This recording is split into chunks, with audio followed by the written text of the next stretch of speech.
Today on an all-new Dr. Phil, his mother was willing to lie to the police for him.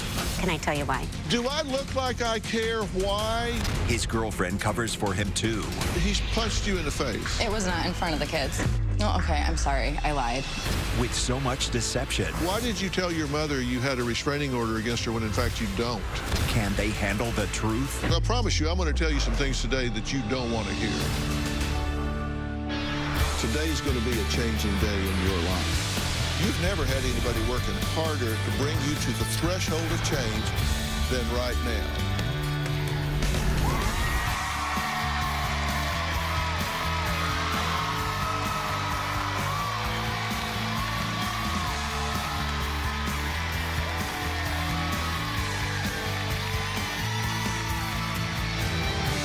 Thank you very much. Well, Chris wrote in pleading for my help with her 28-year-old son, Justin, who has been arrested more than 10 times and just last month received his third drunk driving offense.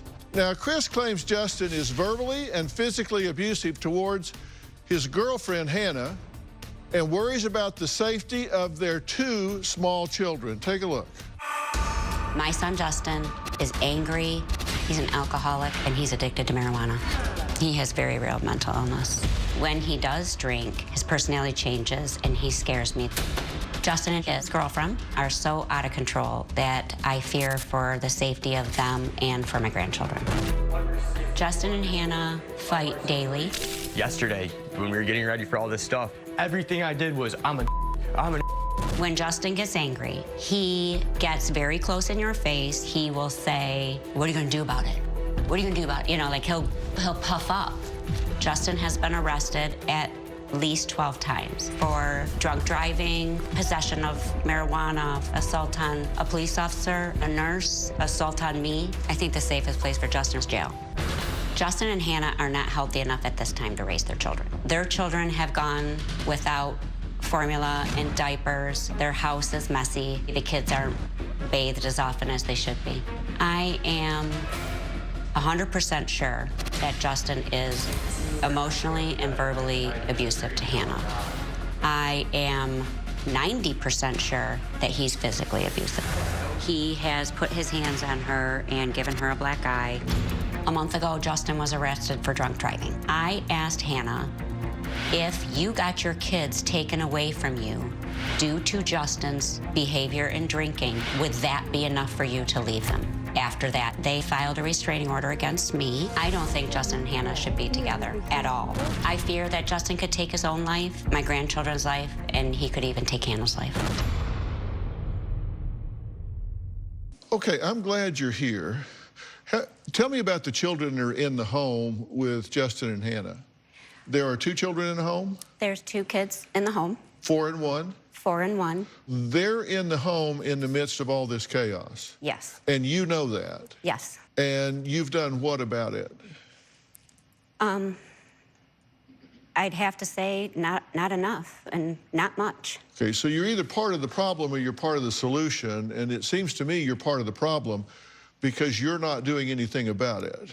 I 100% agree with that. In fact, you're financing it so it can go on, and then you say he's been arrested 10 times and had 3 drunk driving citations. So the court system, the judges are part of the problem.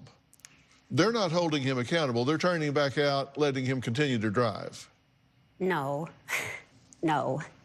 They are trying to hold him accountable, but he's continued to drive without a license. I mean, he's not, since his license was taken, he's never had it returned. Did he have a drunk driving incident with no license? Yes, absolutely. This But yet last one. he's walking around right now. Absolutely.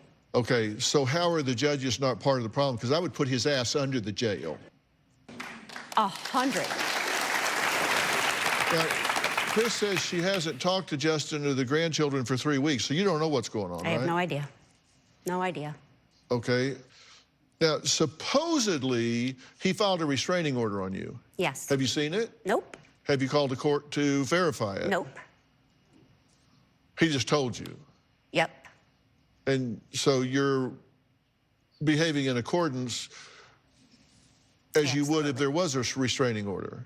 Absolutely. So that's all you got to do to get you out of the way is just tell you there's a restraining order on you. That Yeah. way you're not checking on the children, you're Right. not monitoring his behavior, you're not seeing whether or not, because you're the one objective view in this to see whether or not anything's going on. Right. So just tell you, hey, there's a restraining order on you, so pack your ass out of here. Right. Okay. Would you be surprised to know there's no restraining order on you? Not surprised at all. Was pretty sure that there wasn't. But yet you behaved as though there was. Yes. Okay, I'm putting you in the column as part of the problem here, because it seems to me that you're kind of folding yourself into this and letting it happen. It's not your issue. You're not the one drinking. You're not the one being abusive. You're not the one being volatile, but you're a family member that knows about it. Right. Yeah. I want somebody to help my son understand that he can white knuckle sobriety or he can make all his legal problems go away, but he has mental illness and he doesn't believe it, and nobody supports my thought that mental illness will stop him from ever being successful. And you said you're afraid you're going to have to call CPS, Yeah. Child Protective Services. Right. And if what's happened so far is not the criteria for calling Child Protective Services to protect the 1-year-old and the 4-year-old, what is the criteria? What would have to happen for you to say, okay, that's enough? They're fighting in front of the children. He's driving drunk, being drunk in the home. There's all this chaos and volatility the children are being subjected to. If that's not, what's going to have to happen? You have to shoot somebody, or what's going to have to happen? Where's the threshold? I would have called Children Protective Services a long time ago. I've watched your show. I can't take the kids, and so are they going to be gone forever in another abusive situation that I feel like I've already lost one grandchild to him that I don't get to see anymore. And I know it sounds, I don't mean it to sound selfish, because I'd gladly, if they go be healthy and I never see my grandchildren again, I accept that. But and so I wrote again to the show to say, just somebody please tell me it's time, or what do I do? My daughter has even talked about possibly, maybe she could raise them, and she's 26 and has a life ahead of her. So it's like we've been scrambling behind their backs, trying to like finally know, am I gonna be able to put my head on the pillow if I call and they're gone? So you're here because you think I will bring clarity to this and will not equivocate. I pray that you bring clarity to it, or you tell me, Chris, this is how you're gonna put one foot in front of the other, because my health is failing seriously because of this. And I still have children to raise. I have another child in the home, and Right. I've given everything up to try and save one. Yeah, well, you're in the right place. I hope so. Yeah, you're in the right place, because we're going to be very clear about this. Now, Chris says Justin has zero respect for authority, no fear, and a hair-trigger temper. Charming. We'll meet him next.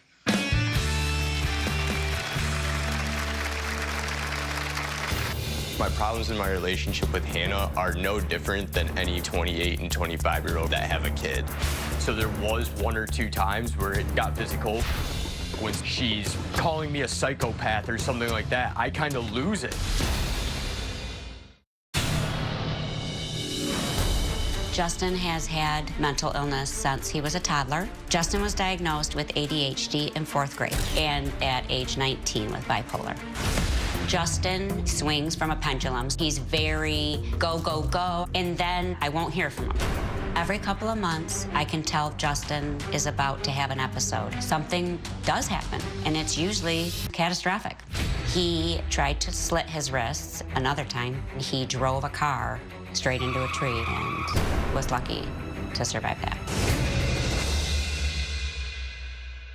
Chris claims that son Justin has been arrested over 10 times for assault, larceny, drunk driving. But Justin says his mother has no idea what he has done to change, and she needs to get over his past mistakes. My mom and I do not have a good relationship at all. Every time my mom and I talk, it turns into a screaming match. She is definitely controlling and overbearing. I think that she should mind her own business. My mom and I currently aren't speaking right now.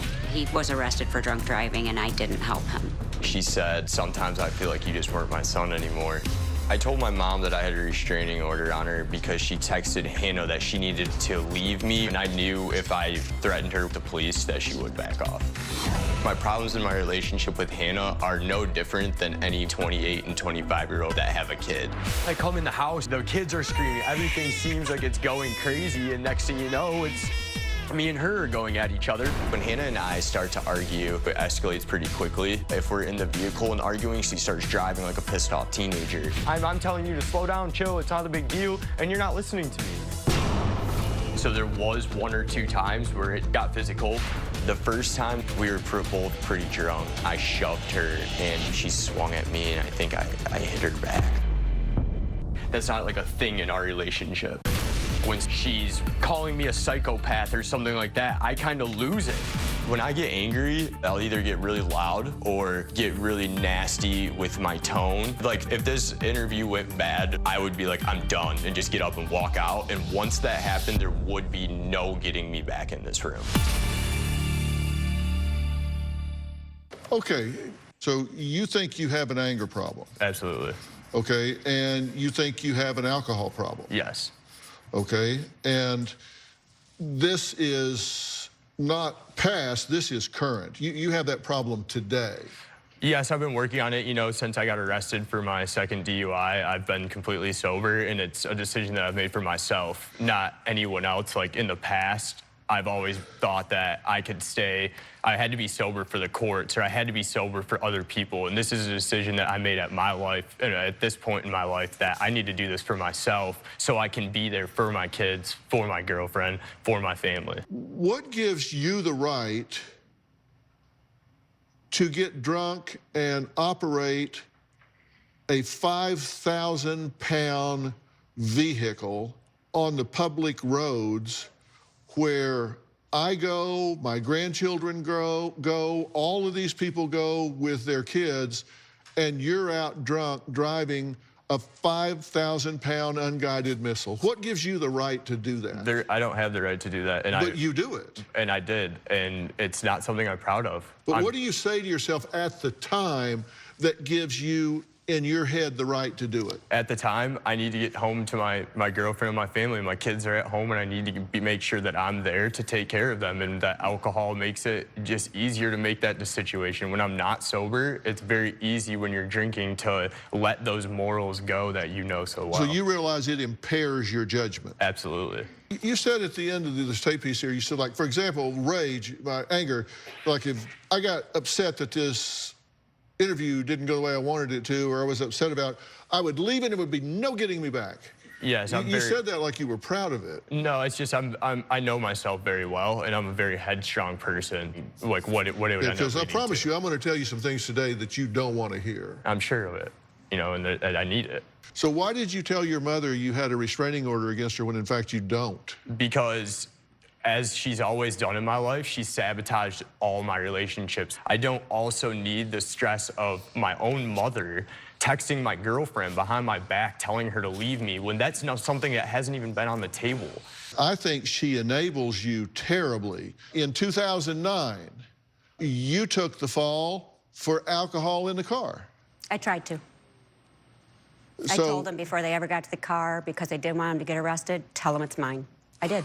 So at 18, you wanted to make sure that he was not held to account 10 years ago. You wanted to make sure he didn't have a learning experience 10 years ago. So you said, okay, tell him it's mine. Tell him it's mine.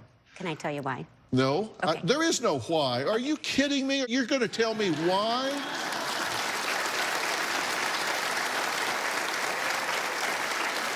Look at me.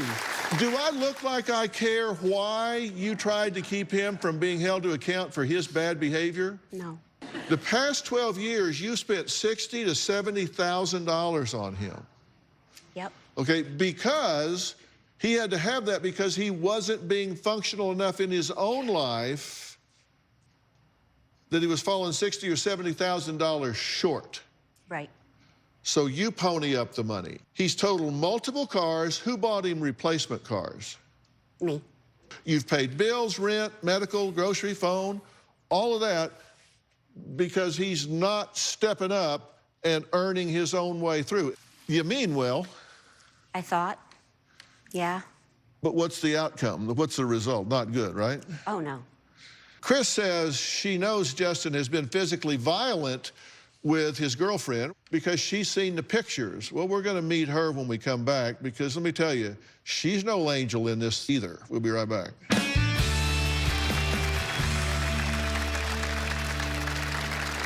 When we fight, he'll go, well, get out of my house. When Justin's drunk, he is mean. He's called me fat, he donned the B word. I'm gonna work. Guess that's what we're gonna have to do if you. No, that's not an option. He punched me close fist, knocked me to the ground.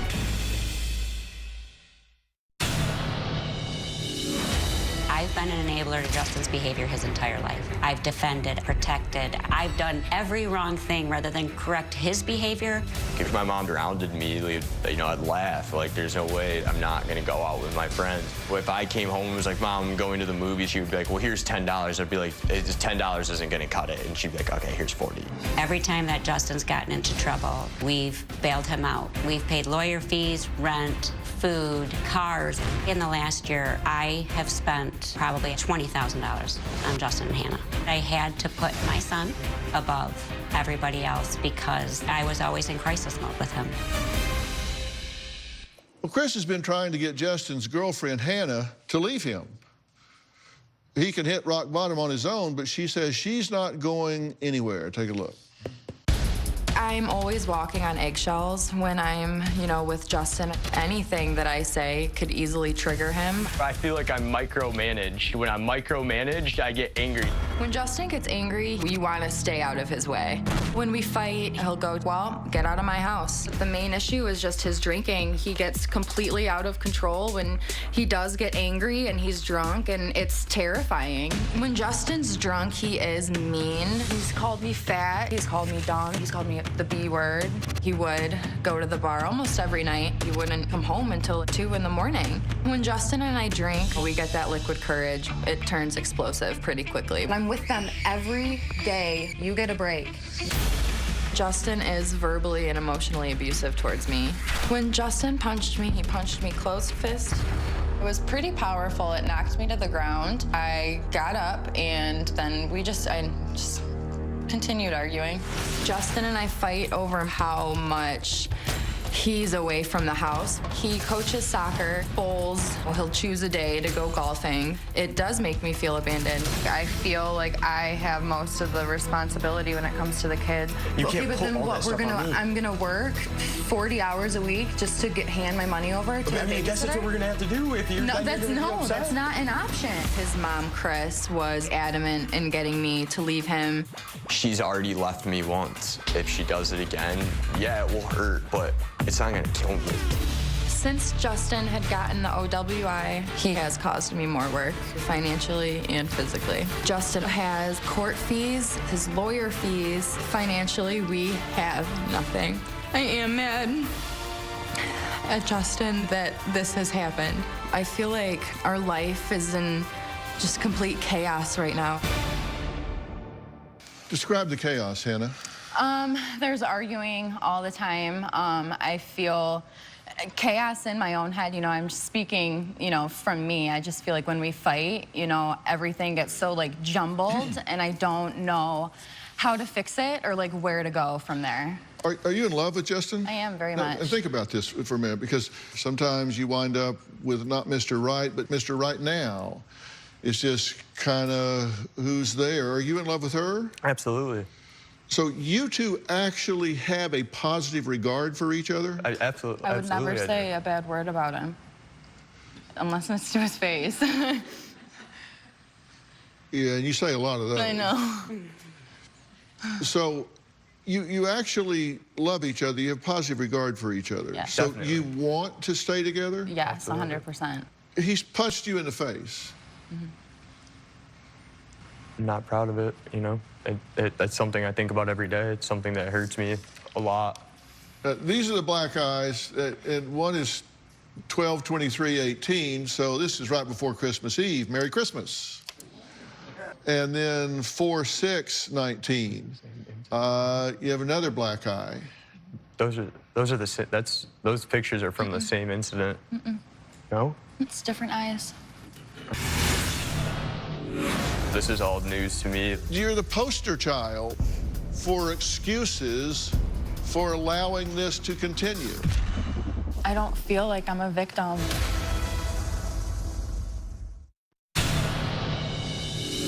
The first time that Justin punched me, we were fighting. I had made a stupid, irrational, uncalled for comment, which isn't an excuse, but that made him angry. And then he flipped. He was in a different room, and he came barging in and socked me. That happened in front of your children? No, it was not in front of the kids. I have it written down that it possibly was. No. Oh, okay, I'm sorry, I lied. My daughter was in her car seat and she was on the bed.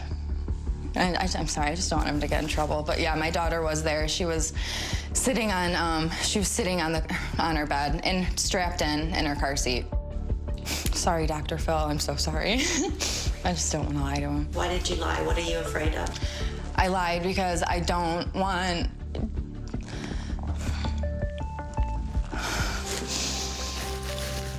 I don't want Justin in trouble at all for anything that he has ever done to me, because I know he's a good guy. He's an amazing father to both my daughter and my son, who's not his. And if we ever lost him, I don't know what I would do. You have this knack of getting people to cover for you. I mean, we haven't really talked about any of this.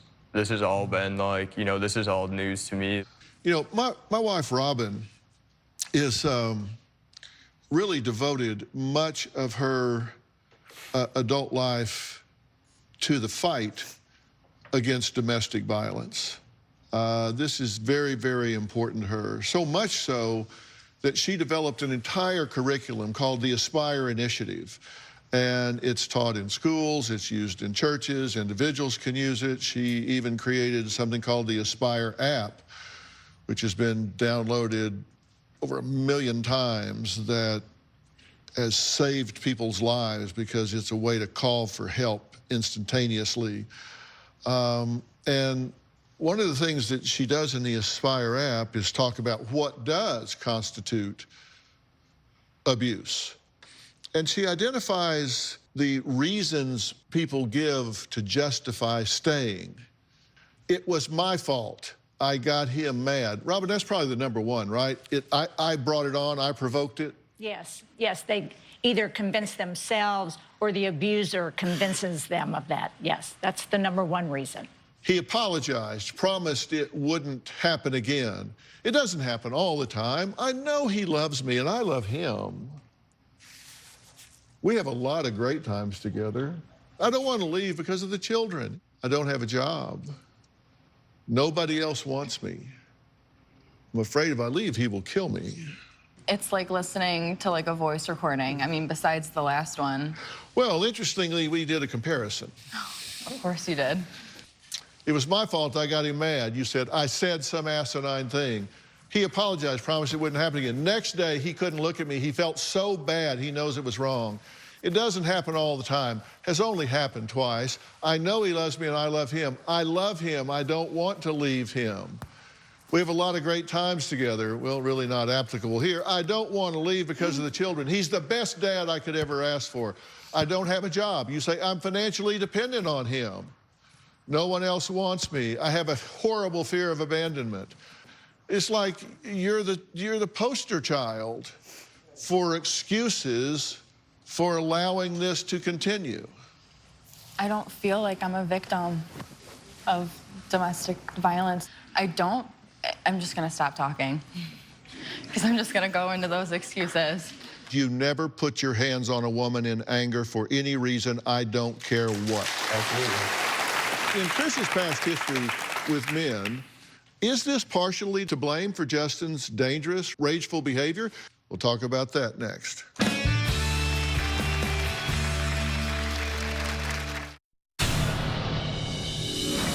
I've been sober for 6 weeks. I don't need alcohol in my life. I've seen how much problems it's caused for me already. So I have to ETG twice a week, and what that is a urine test that goes back 96 hours. So then also drug test twice a month. To let me come here, I had to bring a breathalyzer that I blow in 4 times a day. When I drink, I don't think logically. I just do. How'd it go? Good. Passed them both with flying colors. This is my in-home smart breathalyzer. It immediately registers right away, whether I'm been drinking or not. I just blow into it. Says passed. I will not drink again. You're 6 weeks without having taken a drink or a drug, correct? Absolutely. And that is definite progress, and I commend you for making that commitment, no question about it. Thank you. Now, you have 2 children in the home, right? Absolutely. 1-year-old and a 4-year-old. Yep. 1-year-old's between the 2 of you. You have a 4-year-old from another relationship. You have a 7-year-old from another relationship, Yes. and you have no access to that child right now. No. Because you have failed to complete parenting classes that are required in order for you to even be a candidate for visitation with that child, correct? Yes and no. Yes, I didn't go to those parenting classes, but the reason why huge reason of why I haven't seen my daughter in a while is because I was sexually abused a long time ago. So that's a huge reason of why I haven't seen my kid and why she hasn't seen her grandchild in 2.5 years. She has a father that's not in the picture, and it's your job to work that out in some way. You want to see what happened in this family. I want to see them both get help. I want you two to be okay. Of course, I want my granddaughter back in my life. I want to be part of your lives. Justin, to say we have a bad relationship, you've got to be kidding me. I've sacrificed. Who's sitting next to me today? Who's right here? Do you know why nobody's right here? Because everybody's heart is just, it's crushed. I want you guys to realize this is not normal. Yes, I was abused, and how quickly did I leave?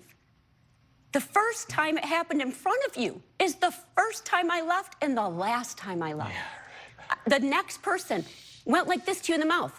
I pushed him out the back door, shook the door, done. Was that before or after he took your head and pushed it under the dirt water when we watched that? Was that me. Before or after that? And Because I'm very sad about your that. relationship that continued after that. Justin, I make no excuses for every bad decision I said on tape. I've not made a right one yet. Both of you are right. You're exactly right. I mean, everything that you're just describing that you've been exposed to has a profound impact on you. Just as much as everything you're now doing will have profound impact on your children, the same way this has had a profound impact on you. Dysfunction, dysfunction, dysfunction, dysfunction. And this is a place that it can begin to stop and start healing. Chris says she feels the children are caught in the middle of crossfire of Justin and Hannah's daily arguments. She says Hannah's son is now saying words like bitch and I hate you, mimicking his parents. So what do we do about that? Next.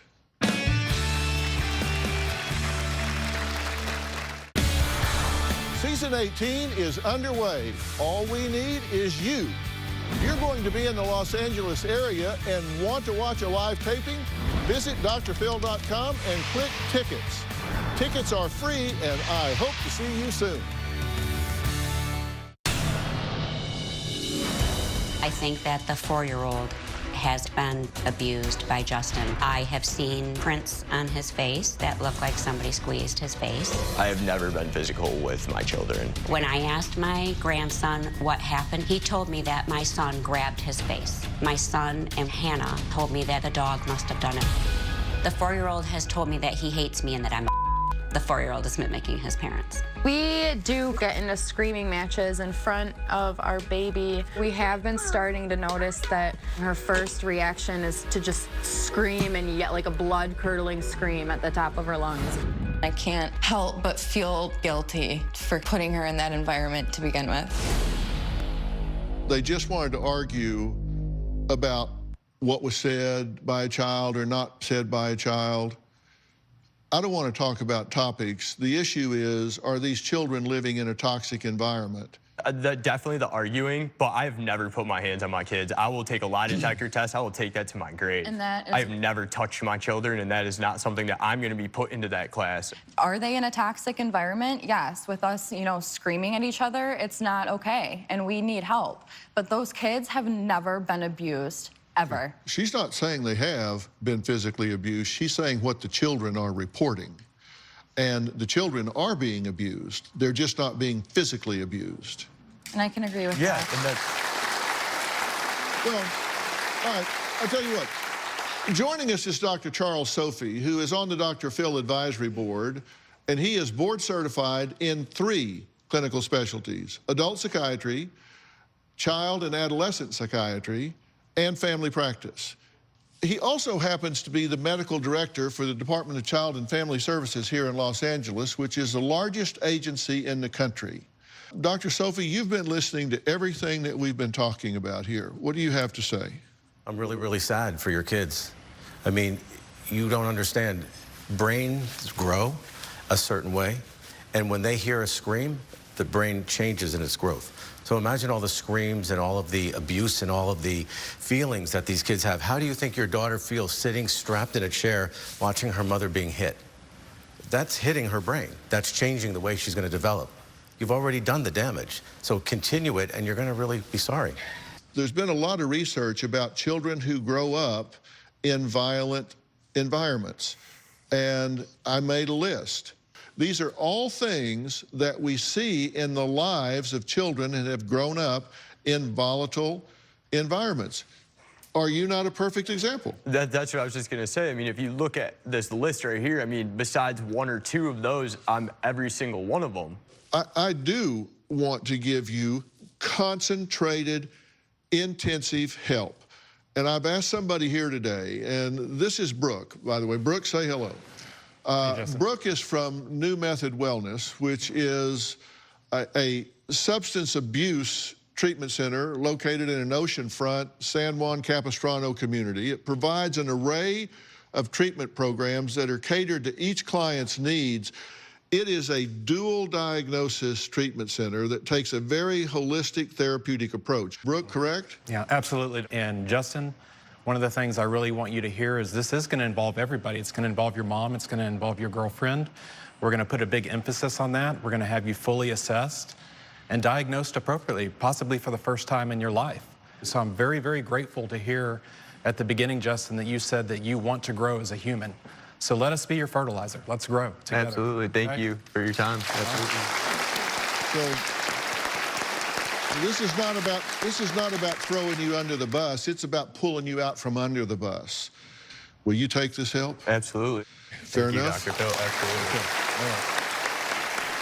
Coming up, I'll talk with a couple who has 2 children, share a successful business, and something that makes their lives somewhat challenging.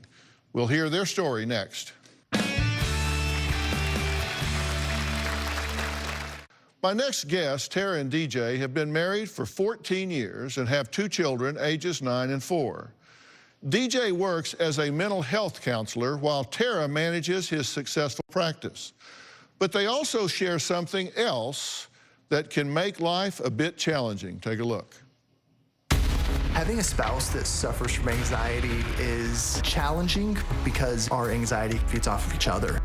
It's constant stress and constant worry. I can't stop it. Work is a big source of my anxiety. It'll come out of nowhere. My chest starts tightening up. I feel like I'm struggling to breathe. It's just this overwhelming sense of panic. Draw a picture. I also suffer with mom's anxiety. My kids are active. My son plays football. Go. I think every mom worries, but in my brain, There you go. I can come up with these outlandish situations of, well, what if this happens and I can't turn it off?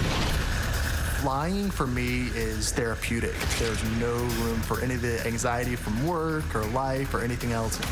Ironically, it's the one thing that calms his anxiety and increases my anxiety. If we don't get our anxiety under control, we will miss out on life. It is time to take anxiety head on and fix it. Well, Terry and DJ are here today, as well as my good friend, Dr. Ian Tong, Chief Medical Officer for Doctor on Demand, a company my son Jay and I actually created that connects people via video to licensed medical professionals right through your phone. Now, DJ, tell me your experience with anxiety. So, Dr. Phil, there's no specific trigger that brings my anxiety on. It's more or less situations where I'm out of control. Situations like that will bring on my anxiety. My heart will start racing. My chest will get tense. It really can be pretty challenging. And Tara, you have a different set of triggers, right? I have several different triggers, but what triggers my anxiety the most is DJ's anxiety. Right. For example, we'll be walking through a crowded area, and we're both anxious in crowds, and he will lead me by the small of my back to go ahead of him. He thinks he's being clever, but he's actually making me lead the way. So, Doctor, anxiety is nothing to be ashamed of. I talk about that all the time, and acknowledging the issue is the first step to changing it. So, how common is anxiety from a medical point of view? Anxiety disorders are very common. 40 million adults in the United States suffer from anxiety. 20% of our population actually suffers from this condition. But as a highly treatable problem, the problem is that only 1 in 3 people actually gets treatment. And even though anxiety is very common and highly treatable, it can be really hard finding help. And that's what really inspired us to do Doctor on Demand. So talk about that a little bit. Absolutely. Doctor on Demand provides live video visits with a board-certified doctor, a licensed psychologist, or psychiatrist from the comfort of your home. Our diverse team of mental health professionals provides emotional support right at your fingertips from a cell phone, laptop, or computer. So whether you're someone who prefers talk therapy or you have something more complex that needs medication management, we've really got your back on either of those instances. So our team is really here to provide full mental well-being with complete privacy.